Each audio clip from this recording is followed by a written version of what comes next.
A parent in my son's preschool group chat tagged me out of nowhere. Theo's dad, your son's lunches always look pretty nice. Starting tomorrow, pack one for my daughter too. I'm not asking for free food. I'll give you $10 a day. That adds up. You can make a little extra on the side. I stared at the message, almost laughing from how absurd it was. My son has severe food sensitivities and a fragile stomach. Every ingredient in his meals is specially sourced, and a single lunch costs far more than $500 to prepare. And this man thought $10 could buy it? I replied with 2 words, not happening. The next day, my son came home crying. His lunch had been taken by another child, and the teacher had scolded him for being selfish. Fine. Since they wanted to push this far, I would show them exactly how far I could go. The preschool parent chat kept lighting up, and the more I read, the more ridiculous it became. The man sending the messages had a profile picture of himself with his daughter. He was Mia's dad, Mark Donovan. When I did not answer immediately, he sent several more messages in a row. Ethan, did you see my message? Mia hasn't had much of an appetite these past 2 days, but she seems to really like Theo's lunch. You're already cooking anyway. Making one extra portion shouldn't be any trouble. $10 a day is fair. A fast food meal costs about that much. You're raising a kid on your own, right? Think of it as grocery money. The condescending charity in his tone made my skin crawl. I had no idea where he heard that I was a single father. I did usually handle school drop-off and pick up myself, and I dressed casually most days, so maybe he had decided I was an easy target. My son, Theo, was allergic to a long list of common ingredients. His stomach was unusually sensitive too, so I personally handled everything he ate. His ingredients came from specific farms and specialty suppliers. A small piece of premium Wagyu alone cost over $100, never mind the carefully selected organic produce. $10 would not even cover the container. I had no patience for the man's nonsense, so I typed directly in the group chat. Sorry, I don't have the time. Also, my son's meals are very expensive to make. $10 won't cover it. I thought that was clear enough. Apparently, it was not. He immediately sent a string of voice messages. Oh, come on, Ethan. We're all parents in the same class. What happened to helping each other out? It's just a few pieces of meat and some vegetables. How much could that possibly be worth? You're acting like your kid is eating at a Michelin restaurant. Boys don't need to be pampered like that. Girls are different. My Mia is growing, and she needs proper nutrition.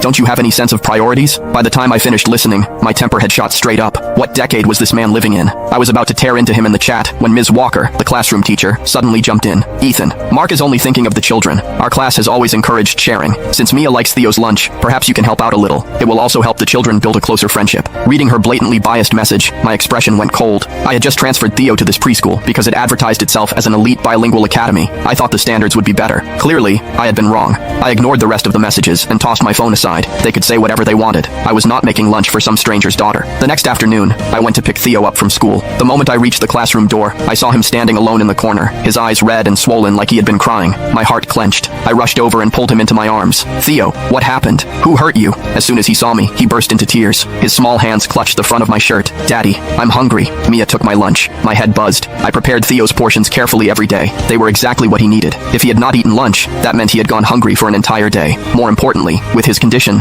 skipping meals could trigger low blood sugar and stomach cramps. Holding back my anger,